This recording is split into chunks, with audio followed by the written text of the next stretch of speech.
in every way that an event could be a home run and be successful, this was. It was an incredible night. The fights were amazing. Huge upsets. The first round of the main event. I mean, those two didn't feel each other out. They didn't anything. They came right out and just started going. The first round was incredibly fun. The whole fight was incredible, and it was an amazing night. Yeah. What do you get your thoughts on Charles Oliveira as a champion, right? I mean, I guess if there was any question whether he was deserving, he answered it tonight, and especially with the story that it's always been that he can't get tested. He doesn't have heart. And it seems like he answered any of that tonight. Yeah, I never heard any of that stuff, but you got to stay off the fucking internet. That's how people live. Yeah, I always thought he was a tough guy. He's had some bumps along the way. Same thing with Poirier, but like I said at the press conference the other day, they're two blue-collar, hard-working guys that have grinded their way to the top.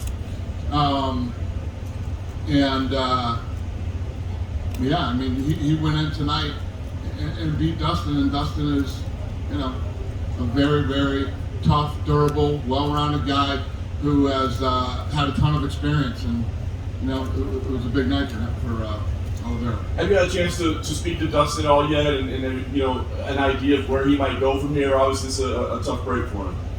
No, I mean, we talked after the fight, like up in the octagon for a second. I just saw him outside when I was walking out here, but there's nothing to talk about right now. He needs to go home, relax, enjoy some time with his family, enjoy the holidays, and when he heals up and all the bullshit blows over, we'll figure out what's next for him. There's no rush. We don't have to decide anything tonight. I know you don't normally like to say, who's the number one contender. You said coming in like, hey, Justin Gaethje's definitely next. So as we sit here, Justin Gaethje definitely next. Yeah, it makes sense. And I know it's kind of out of your hands, but Brazil as a possibility. I mean, obviously we know what's going on in the world, but do you have any indication of 2022, like it might be possible for Charles to defend his belt against Gaethje down there? I have no idea what's possible in 2022. I don't give a shit. I could care less. Nice. Texas, Florida, Apex. Florida, Texas, Apex. Abu Dhabi, Florida, Texas, Apex. Scheduled I up. don't give a shit if anything opens again. Whatever. I don't care. I'm not even thinking about it. I could care less. All right. I did want to ask you about the co-main event. Obviously, a shocking result there. Juliana Pena, somebody that's been a thorn in your side to get her title shot. She delivered tonight. What did you think of her performance tonight? Yeah, Juliana is a person who always believed in herself and believed that she could win this fight if she got it. And I mean, you heard it at the press conference. You heard it the months leading up to this fight. She did it. She did it tonight. It's one of the great things about the sport. It's what makes the sport so incredible. When somebody's that big of an underdog and nobody. I mean, how many times have we been at these events where when the fight's over, everybody's looking at each other like, holy shit. I mean, it happens all the time here. It is literally what makes this sport so incredible.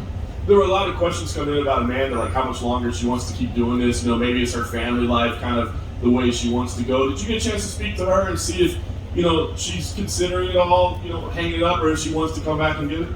Listen, it goes right along with all the storylines. She's been on top forever. Regardless of what you think, she's made shitloads of money. She has a lot of money. And, she has a baby now, family, these things change it. Yeah. If she wants a rematch, do you think she is deserving given how long she was on top? Yes.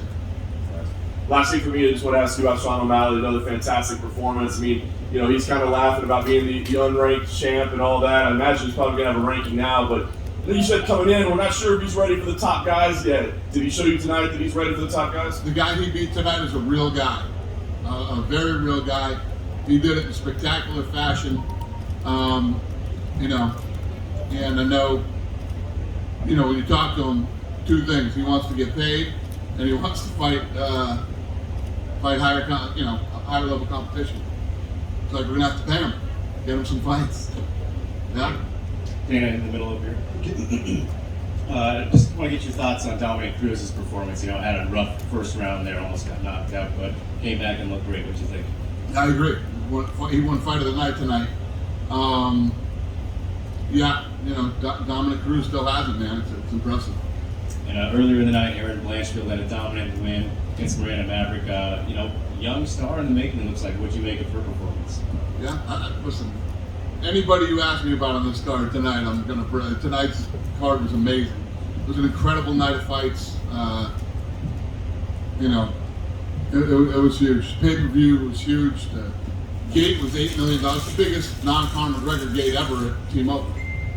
And Kayla Harrison was in the crowd. Does Amanda Nunes losing, does that kind of change anything in terms of bringing her in? Yeah, these are those things, man. For like a Kayla Harrison, the Amanda Nunes fight was huge. I mean, if they would have faced off, it would have been a massive, mega $1 million fight. I know the dipshit there. What's his name? The dipshit that thinks he knows about this business. Darren Ravel, yeah. Dipshit Darren Ravel said that Amanda Nunes, we were screwed. She could never be a star and all these other things. Let me tell you what, if Amanda Nunes had won tonight, the Kayla Harrison fight would be one of the biggest fights that you would have ever seen. Stay out of our business, dipshit. You know nothing. I just want to get a little update on somebody else in the bantamweight division, but Jermaine Durante was recently taken out of the rankings. She's still on the roster, right? Yeah. I mean, I don't feel like it's my place to say why. We'll leave that up to her. Somebody can ask her why she's out of the rankings and what she's going to do.